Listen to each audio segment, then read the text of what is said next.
엄마, 재산 노리는 거 아니에요? 그 늙은 남자가. 2025년 10월 어느 토요일 속초의 한 전원주택에서 딸의 날카로운 목소리가 울렸다. 너희가 날 뭘로 보는 거니? 치매 걸린 늙은이? 아니면 판단력도 없는 바보로 보는 거야? 칠순의 윤정임이 떨리는 목소리로 받아쳤다. 엄마, 그게 아니라 75에 갑자기 나타난 남자가 의심스럽잖아요. 엄마 집 4억, 건물 3억, 현금까지 합치면 그게 다 얼만데? 딸 정은의 계산기 두드리는 소리가 거실에 울렸다. 그만해. 엄마가 행복하다면 그걸로 된 거 아니야? 아들 정은이 끼어들었지만 목소리에 확신은 없었다. 오빠는 맨날 그래. 엄마 행복? 저 남자 자식들 미국 간 뒤로 한국에 혼자라며? 딱 봐도 노후 자금 필요한 처지잖아. 거실 한쪽 구석에 서 있던 김민수가 마침내 입을 열었다. 그 각서 제가 쓰겠습니다. 재산 포기 각서요. 순간 거실이 조용해졌다. 창밖으로 동해바다의 파도 소리만 들려왔다. 정은이 서류 가방에서 준비해온 종이를 꺼내 탁자 위에 내려놓았다. 혼인신고 금지, 재산권 포기, 동거시 월세 지불. 윤정임은 그 종이를 내려다보았다. 내가 평생 피땀 흘려 모은 재산, 자식들 대학 보내고 결혼시키려고 아등바등 살았던 세월. 그런데 이제 와서 그 자식들이 정임을 무능력자 취급하고 있었다. 엄마, 우리가 왜 이러는지 아시잖아요. 엄마를 지키려는 거예요. 정은의 목소리가 조금 누그러졌다. 날 지킨다고? 날 가둔다는 거지. 윤정임이 벌떡 일어섰다. 그녀의 눈에서 무언가 단단한 결심이 보였다. 손을 뻗어 탁자 위에 각서를 집어들었다. 자식들과 김민수의 시선이 그녀의 손에 집중되었다. 그리고 찢었다. 한 번, 두 번, 네 조각이 된 종이가 바닥에 떨어졌다. 나도 이제 내 인생 좀 살 거야. 윤정임의 선언에 딸이 소리쳤다. 엄마? 바로 그때 윤정임은 눈을 감았다. 1년 전 이맘때가 떠올랐다. 모든 것이 시작된 그때로. 칠순 어머니의 황혼연에 과연 자식들이 반대할 권리가 있을까요?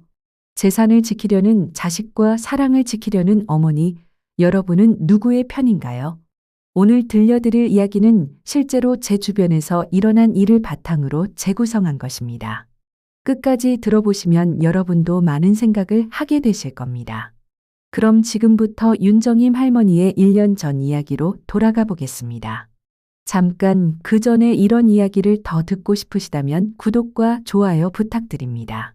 자, 이제 시작합니다. 2024년 10월 서울 강북구 미아동.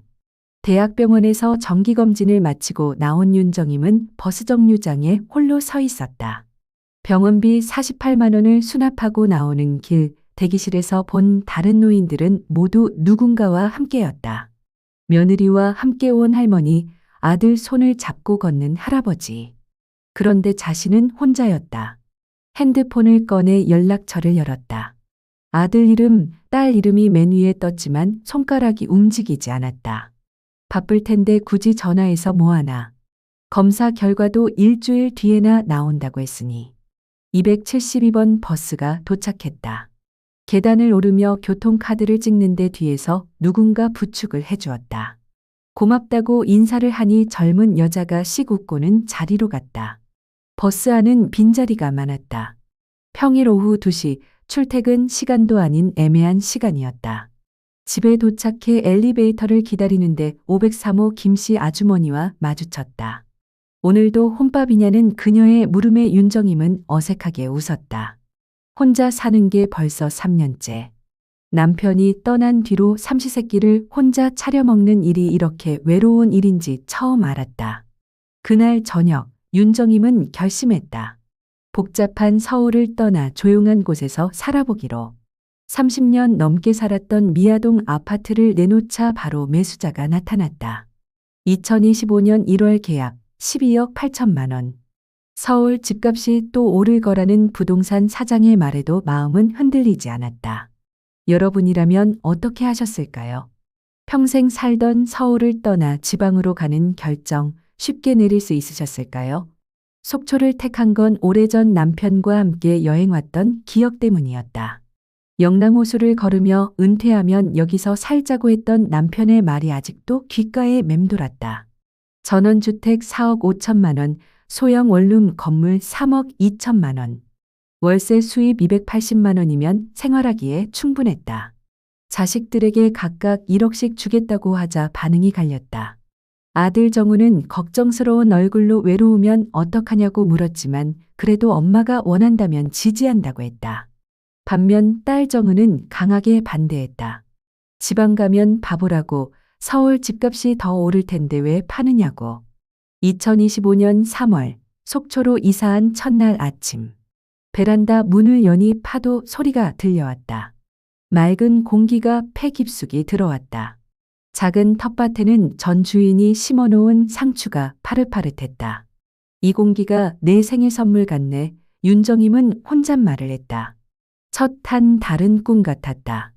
매일 아침 6시에 일어나 바닷가를 산책했고 돌아와서는 텃밭에 물을 주었다. 오전에는 청소와 빨래, 오후에는 영랑호 둘레길을 걸었다. 저녁이면 직접 요리를 해서 먹고 바다를 보며 차를 마셨다. 서울에서는 상상도 못했던 여유로운 일상이었다. 하지만 둘째 달이 되자 뭔가 허전했다.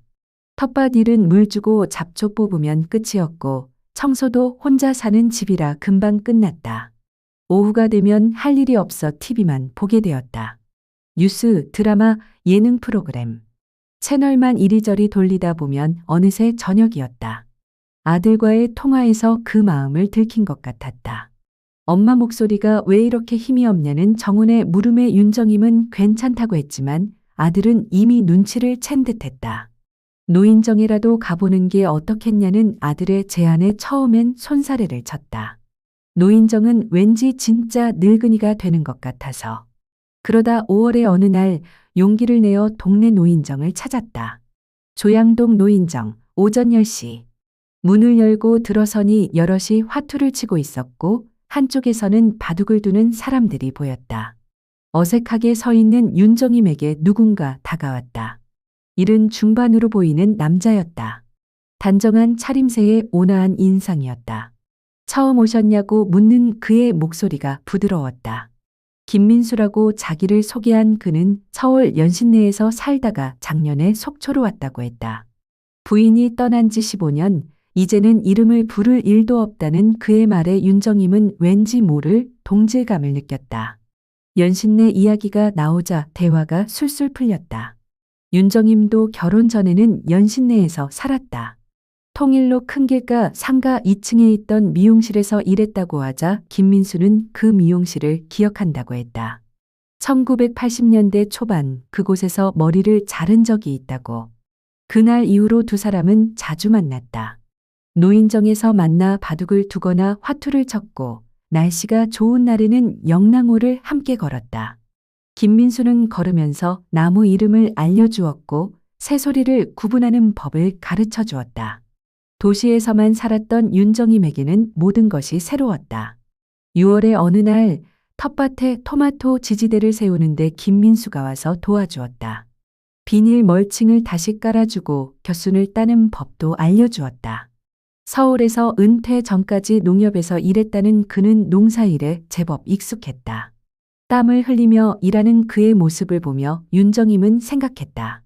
서울에서도 이렇게 활기찬 적이 있었던가. 7월 장마철 비가 며칠째 내리던 날이었다. 김민수가 편지 한 통을 건넸다. 손편지라니 요즘 시대에. 떨리는 마음으로 편지를 열었다. 정임 씨, 우리 나이가 되어 이런 편지를 쓰게 될 줄은 몰랐습니다. 시작은 함께 못했지만 남은 날들은 서로 의지하며 살아가는 벗이 되었으면 합니다. 노을처럼 천천히 그리고 아름답게 저물어가는 우리들의 시간을 함께 하고 싶습니다. 윤정임은 편지를 읽고 또 읽었다.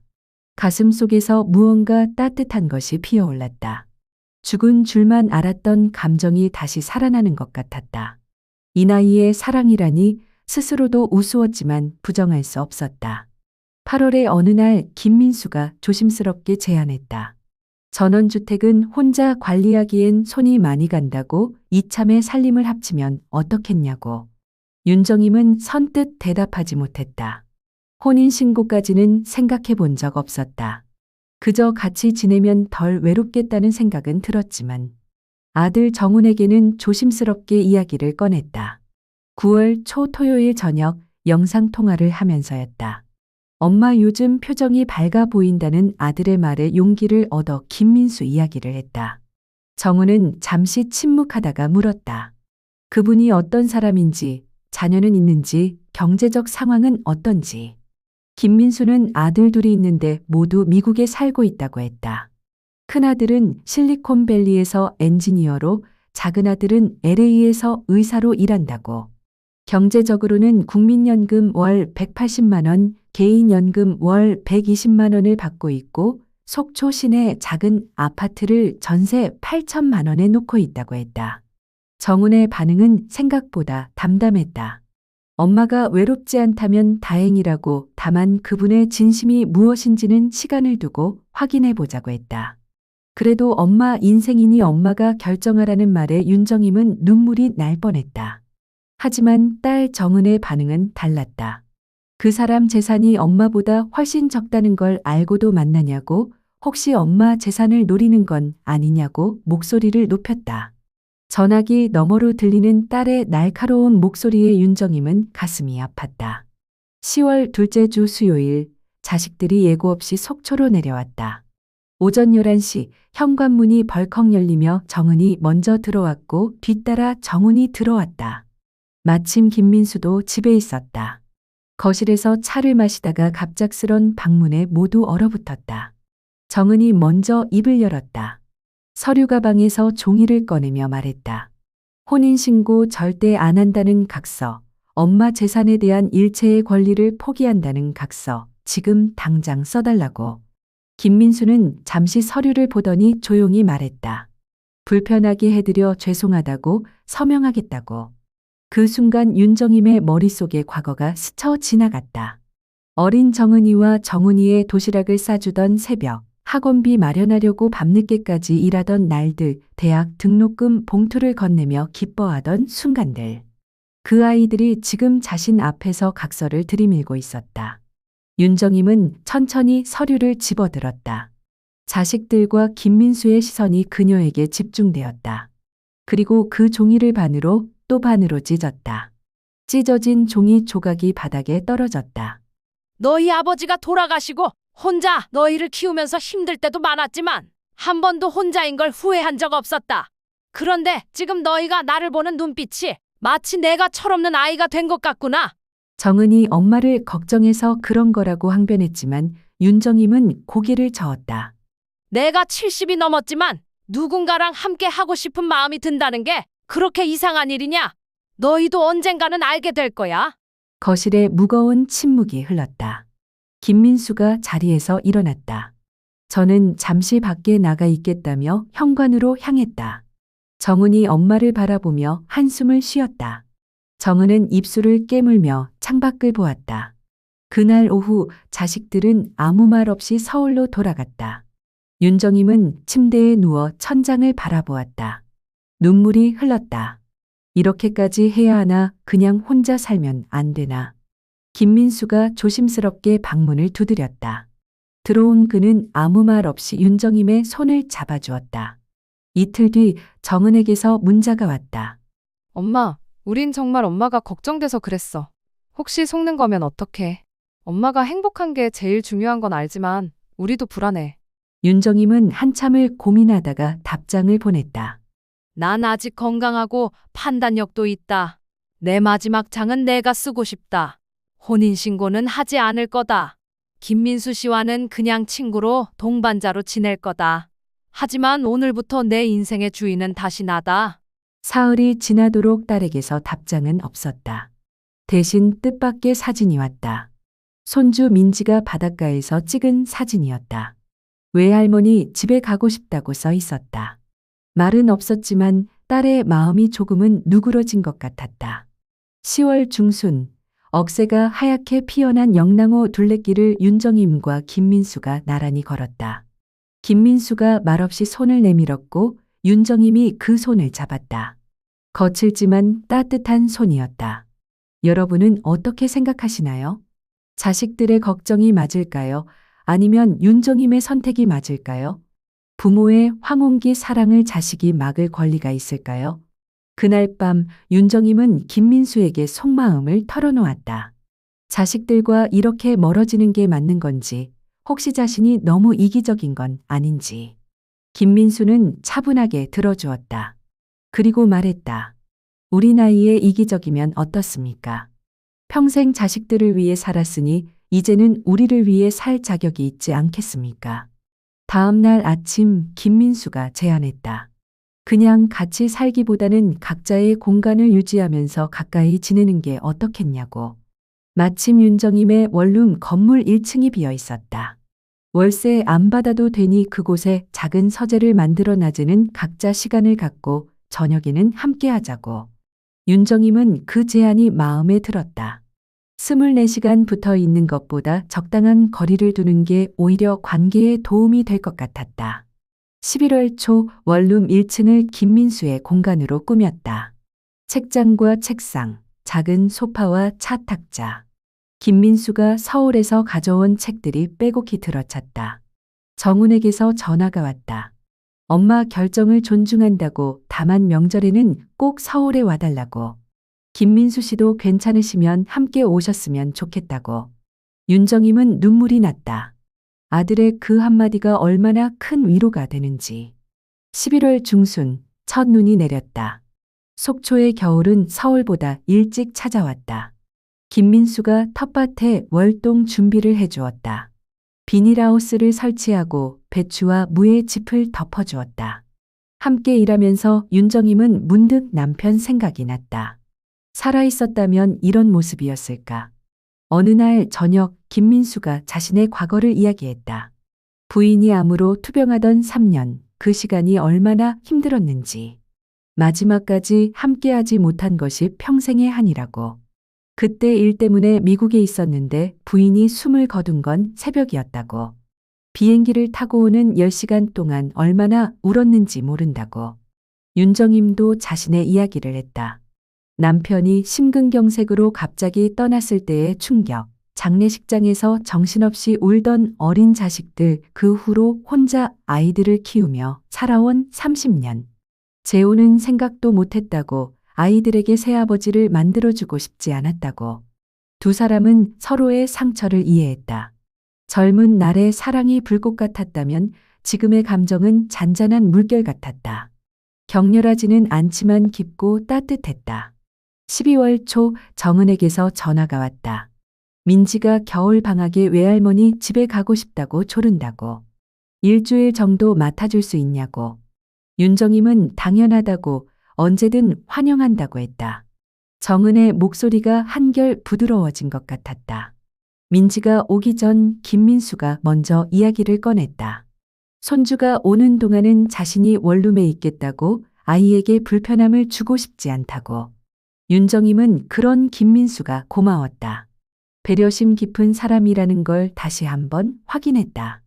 12월 20일 금요일 오후 민지가 도착했다. 11살 소녀는 할머니를 보자마자 뛰어와 안겼다. 할머니, 집이 바다가 보여서 너무 좋다고, 서울은 답답한데 여기는 시원하다고 제잘거렸다. 저녁 식사를 하는데 민지가 물었다. 할머니 혼자 사는 거 안 무서워? 윤정임은 웃으며 대답했다. 무서울 때도 있지만 괜찮다고. 민지가 또 물었다. 할아버지 친구분은 누구야? 아까 텃밭에서 본 할아버지. 윤정임은 잠시 망설이다가 말했다. 할머니의 좋은 친구라고, 텃밭 일을 도와주시는 분이라고. 민지는 그 할아버지가 친절해 보인다며 다시 밥을 먹기 시작했다. 다음 날 민지와 함께 영랑호를 산책했다. 김민수도 우연히 만난 것처럼 합류했다. 민지는 김민수에게 이것저것 물었다. 왜 나무가 겨울에는 잎이 떨어지는지, 호수물은 왜 얼지 않는지. 김민수는 차분히 설명해 주었다. 민지는 할아버지가 박사님 같다며 좋아했다. 저녁에 정은에게서 전화가 왔다. 민지가 재미있어 한다고, 할머니 친구분이 착한 분 같다고 했다며. 정은의 목소리에는 여전히 걱정이 묻어 있었지만 예전의 날카로움은 사라진 것 같았다. 민지가 돌아간 뒤 집은 다시 조용해졌다. 하지만 이번에는 전과 다른 고요였다. 김민수가 매일 저녁 찾아와 함께 식사를 했고 주말에는 같이 장을 보러 갔다. 평범한 일상이었지만 혼자가 아니라는 사실만으로도 하루하루가 충만했다. 2025년 1월 설날이 다가왔다. 정은이 전화로 설날에는 꼭 올라오라고 김민수 씨도 함께 오시라고 거듭 당부했다. 윤정임은 김민수에게 조심스럽게 물었다. 우리 아들 집에 같이 가줄 수 있냐고. 김민수는 잠시 고민하다가 고개를 끄덕였다. 가족 행사에 끼는 게 부담스럽지만 윤정임을 위해서라면 기꺼이 가겠다고. 설날 전날 두 사람은 속초에서 서울로 향하는 버스에 올랐다. 김민수는 정장을 차려입었고 윤정임은 가장 좋은 한복을 꺼내 입었다. 버스 안에서 김민수가 작은 선물 보따리를 꺼냈다. 정은이네 가족을 위한 선물이라고. 윤정임은 그런 세심함에 다시 한번 감동했다. 정은의 집에 도착했을 때 며느리가 먼저 나와 맞았다. 어머님 오셨어요. 그리고 어서 오세요 하며 김민수에게도 정중히 인사했다. 거실에는 정은이네 가족도 와 있었다. 정은은 여전히 어색한 표정이었지만 그래도 인사는 받아주었다. 저녁 식사 시간 예상외로 분위기는 나쁘지 않았다. 김민수가 손주들에게 속초 이야기를 들려주었다. 겨울 바다의 아름다움, 대포항에서 먹는 싱싱한 회, 설악산의 웅장함. 아이들은 눈을 반짝이며 들었다. 언제 또 놀러 가냐고 묻는 민지에게 윤정임은 언제든 환영이라고 답했다. 식사 후 정은이 김민수에게 조심스럽게 물었다. 어머니와 앞으로 어떻게 지내실 계획인지. 김민수는 담담하게 답했다. 서로의 독립성을 유지하면서 가까이 지내고 싶다고, 법적인 관계보다는 마음의 동반자로 남고 싶다고. 정은은 고개를 끄덕였다. 정은이 불쑥 물었다. 그럼 재산 문제는 어떻게 하실 건데요? 좌중이 조용해졌다. 김민수가 침착하게 답했다. 자신의 재산은 모두 미국에 있는 아들들에게 갈 것이고 윤정임 씨의 재산은 당연히 정은 씨에게 갈 거라고. 서로의 경제는 완전히 독립적으로 유지할 거라고. 그 말을 듣고 정은의 표정이 조금 누그러졌다. 며느리가 분위기를 바꾸려 차를 내왔다. 김민수가 준비해온 선물을 꺼냈다. 정은에게는 고급 만년필, 며느리에게는 스카프, 아이들에게는 책. 정은이네에도 정성스런 선물이 있었다. 돌아오는 버스 안에서 윤정임이 김민수의 손을 잡았다. 고맙다고, 힘들었을 텐데 잘 견뎌줘서 고맙다고. 김민수는 괜찮다고, 가족들이 걱정하는 마음을 이해한다고 했다. 2월이 되었다. 속초는 여전히 추웠지만 두 사람의 일상은 따뜻했다. 아침에는 각자의 공간에서 시간을 보내고 점심은 함께 먹고 오후에는 산책을 하거나 노인정에 가고 저녁은 또 함께 했다. 때로는 김민수가 요리를 해주기도 했다. 의외로 솜씨가 좋았다. 어느 날 김민수가 제안했다. 여행을 가자고. 제주도든 남해든 아니면 가까운 강릉이라도 좋으니 짧은 여행을 다녀오자고. 윤정임은 흔쾌히 동의했다. 남편과 마지막으로 여행을 간 게 언제였는지도 기억나지 않았다. 강릉 경포대에서 하룻밤을 묵었다. 바다가 보이는 펜션에서 두 사람은 각자의 방을 썼지만 저녁은 함께 와인을 마시며 보냈다. 김민수가 말했다. 정임 씨를 만난 게 제 인생의 마지막 선물 같다고. 이렇게 좋은 사람과 황혼을 함께 할 수 있어서 감사하다고. 윤정임도 마음을 전했다. 혼자서는 엄두도 못 냈을 일들을 함께여서 할 수 있게 되었다고. 텃밭 일도 여행도 무엇보다 매일 아침 일어날 이유가 생겼다고. 3월 봄이 왔다. 텃밭에 새로 씨를 뿌릴 시기였다. 김민수와 윤정임은 함께 상추, 쑥갓, 열무를 심었다. 흙을 만지며 윤정임은 생각했다.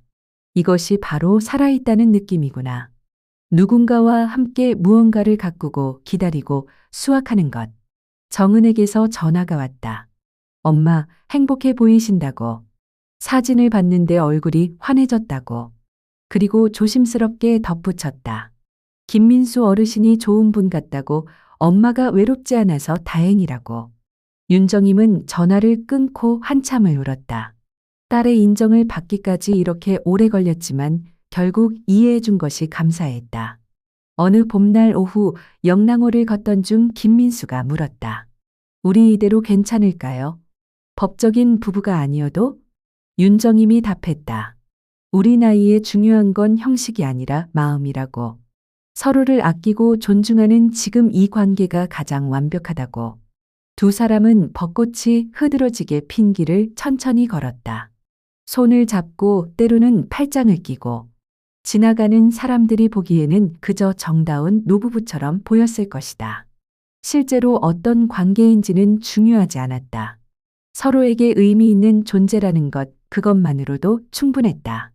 4월 중순, 윤정임의 정기검진 날이 다가왔다. 작년 이맘때 서울에서 혼자 병원을 다녀왔던 기억이 떠올랐다. 하지만 이번에는 달랐다.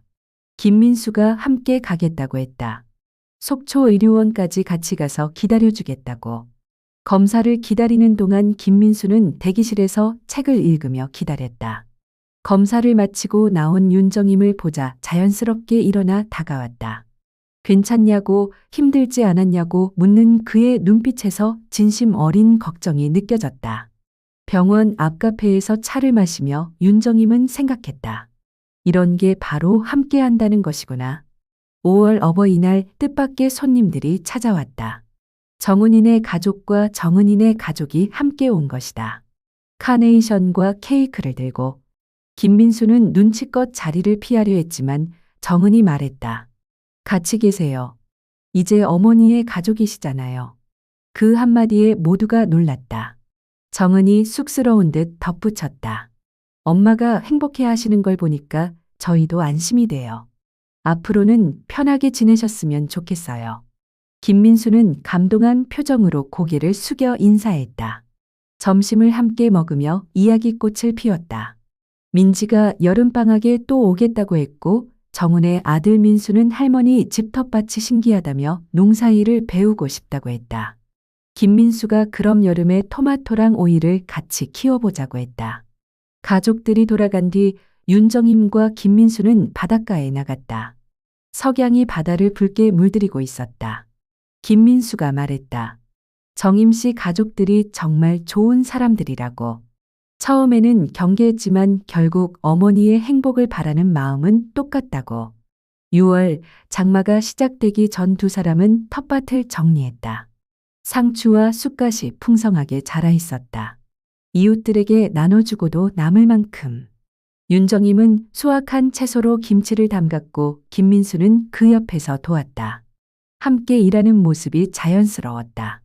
어느 날 저녁 김민수가 미국에 있는 아들들과 영상통화를 했다. 윤정임을 소개하고 싶다고. 화면 속 두 아들은 아버지가 외롭지 않게 지내는 것 같아 다행이라고 한국에 가면 꼭 인사드리겠다고 했다. 윤정임은 어색했지만 반갑게 인사했다. 7월 중순 민지가 약속대로 여름방학을 맞아왔다. 이번에는 2주를 머물기로 했다. 김민수는 민지에게 텃밭 관리법을 가르쳤고 함께 감자를 캤다. 민지는 흙 속에서 감자가 나오는 게 신기한지 까르르 웃었다. 저녁이면 세 사람이 함께 바닷가를 산책했다. 민지가 물었다. 할머니, 할아버지랑 결혼하실 거예요? 윤정임이 웃으며 답했다. 결혼은 아니고 그냥 좋은 친구로 지낼 거라고. 민지가 또 물었다. 그럼 할아버지는 우리 가족이에요? 김민수가 답했다. 법적인 가족은 아니지만 마음의 가족은 맞다고. 8월의 무더운 날, 윤정임이 갑자기 어지럼증을 호소했다. 김민수는 당황하지 않고 침착하게 병원으로 데려갔다. 다행히 더위 먹은 것이었지만 그날 이후 김민수는 더욱 세심하게 윤정임을 살폈다. 에어컨을 적절히 틀어주고 수분 섭취를 챙기고 무리하지 않도록 주의를 주었다. 정은에게 이 일을 전해 듣고 전화가 왔다. 김민수 씨가 계셔서 정말 다행이라고, 혼자였다면 얼마나 위험했을까 싶다고. 그리고 조심스럽게 물었다. 엄마, 정말 혼인신고는 안 하실 거예요? 하셔도 저희는 이제 반대 안 해요. 윤정임은 고마운 마음을 전하며 답했다. 지금이 좋다고. 서로의 독립성을 유지하면서도 함께하는 이 관계가 우리에게는 가장 편안하다고. 정우는 알겠다며 두 분이 행복하기만 하면 된다고 했다. 9월 코스모스가 피는 계절이 왔다. 윤정임과 김민수는 설악산 자락으로 단풍놀이를 갔다. 케이블카를 타고 오르며 윤정임은 말했다. 젊었을 때는 이런 여유가 없었다고. 살기 바빠서 아이들 키우느라 정신없어서. 김민수가 답했다. 그래서 지금이 더 소중한 것 아니겠냐고. 산 정상에서 내려다본 속초는 아름다웠다. 바다와 산 그리고 그 사이에 자리 잡은 작은 도시. 윤정임은 이곳에 온 것이 정말 잘한 선택이었다고 생각했다. 서울의 복잡함을 벗어나 찾은 이 평화 그리고 뜻밖의 만난 동반자. 10월이 되었다. 딱 1년 전 이맘때 자식들과 부딪혔던 그날이 떠올랐다. 그때는 모든 것이 끝난 것처럼 막막했는데 지금은 오히려 새로운 시작이 된 것 같았다. 윤정임은 거실 창가에 앉아 바다를 바라보며 일기를 썼다. 1년 전 오늘 나는 내 인생의 주인이 되기로 했다. 쉽지 않은 선택이었고 가족들과의 갈등도 있었다. 하지만 지금 나는 그 어느 때보다 평안하다. 김민수 씨라는 좋은 동반자를 만났고 자식들도 이제는 우리를 이해해준다. 저녁 무렵 김민수가 찾아왔다. 손에는 작은 화분을 들고 있었다. 국화꽃이었다. 1년 전 오늘이 우리에게 특별한 날이니까 기념으로 준비했다고. 윤정임은 그 마음이 고마워 눈시울이 붉어졌다. 두 사람은 바닷가로 나갔다. 해가 수평선 너머로 기울고 있었다. 노을이 온 세상을 붉게 물들였다. 파도 소리가 규칙적으로 들려왔다. 김민수가 윤정임의 손을 잡았다. 거칠지만 따뜻한 손이었다. 저 멀리서 아이들 웃음소리가 들려왔다. 가족 나들이를 온 사람들인 것 같았다. 윤정임은 그 소리를 들으며 미소 지었다. 언젠가 민지도 자라서 가족을 이루고 이렇게 바닷가에서 행복한 시간을 보내겠지. 김민수가 조용히 말했다. 정임 씨, 우리 참 늦게 만났네요. 하지만 늦었다고 생각하지 않아요. 지금이 가장 적절한 때였던 것 같아요. 서로가 인생을 충분히 살아보고 진짜 중요한 게 무엇인지 알게 된 지금이니까요. 윤정임이 답했다. 맞아요. 젊은 날의 사랑은 불꽃 같았죠. 뜨겁고 격렬했어요. 하지만 지금 우리의 사랑은 체온 같아요. 화려하지는 않지만 따뜻하고 편안해요. 이게 바로 우리 나이에 맞는 사랑인 것 같아요. 두 사람은 천천히 해변을 걸었다. 발자국이 모래 위에 나란히 찍혔다. 파도가 밀려와 발자국을 지우면 또다시 새로운 발자국을 남기며 걸었다. 마치 인생처럼. 시간이 과거를 지워가도 우리는 계속해서 새로운 추억을 만들어간다. 11월 첫째 주, 정훈과 정은이 함께 찾아왔다. 이번에는 부부끼리만 왔다. 저녁을 먹으며 정은이 말했다. 엄마, 그동안 제가 너무 심했죠. 엄마 행복만 생각했어야 했는데. 윤정임은 딸의 손을 잡았다. 너희가 걱정하는 마음을 모르는 건 아니었다고, 그래도 이렇게 이해해줘서 고맙다고. 정훈이 김민수에게 말했다. 어머니 잘 부탁드립니다. 이제 저희도 아버님이라고 불러도 될까요? 김민수는 감격한 표정으로 그러라고 자신도 정훈과 정은이를 가족처럼 생각한다고 했다. 12월 31일, 한 해의 마지막 날. 윤정임과 김민수는 집에서 조촐한 송년 모임을 가졌다. 이웃 노인정 친구들 몇 명을 초대했다. 모두들 두 사람을 부러워했다. 이 나이에 이런 좋은 인연을 만난 것이 복이라고. 자정이 가까워지자 모두 TV 앞에 모였다. 새해 카운트다운이 시작되었다. 19/8. 윤정임은 김민수의 손을 꼭 잡았다. 3일. 2026년이 밝았다. 모두가 새해 인사를 나누는 가운데 김민수가 윤정임의 귀에 속삭였다. 남은 날들도 함께해요. 천천히 따뜻하게. 윤정임은 고개를 끄덕였다. 창밖으로 불꽃놀이가 터지고 있었다. 하지만 그보다 더 아름다운 것은 옆에 있는 사람의 온기였다. 나이 70을 넘어 찾은 이 사랑이 인생의 마지막 선물처럼 소중했다. 새벽 2시 손님들이 모두 돌아가고 두 사람만 남았다. 김민수가 먼저 일어나며 말했다. 그럼 저도 이만 가볼게요. 새해 첫날은 푹 쉬어요. 내일 아침에 또 올게요. 윤정임이 현관까지 배웅하며 말했다. 조심해서 가세요. 그리고 고마워요. 모두 다요. 혼자 남은 윤정임은 거실 불을 끄고 방으로 들어갔다. 침대에 누워 천장을 바라보았다. 1년 전만 해도 상상할 수 없었던 일들이 현실이 되었다. 서울을 떠나 속초에 정착한 것, 김민수를 만난 것, 자식들과 화해한 것, 그리고 다시 사랑이라는 감정을 느끼게 된 것. 인생은 정말 알 수 없는 것이라고 윤정임은 생각했다. 이른이 넘어서도 새로운 시작은 가능하다는 것을. 중요한 건 나이가 아니라 마음가짐이라는 것을. 노년의 사랑, 그것은 젊은 날의 사랑과는 분명 달랐다. 하지만 그 나름의 깊이와 아름다움이 있었다.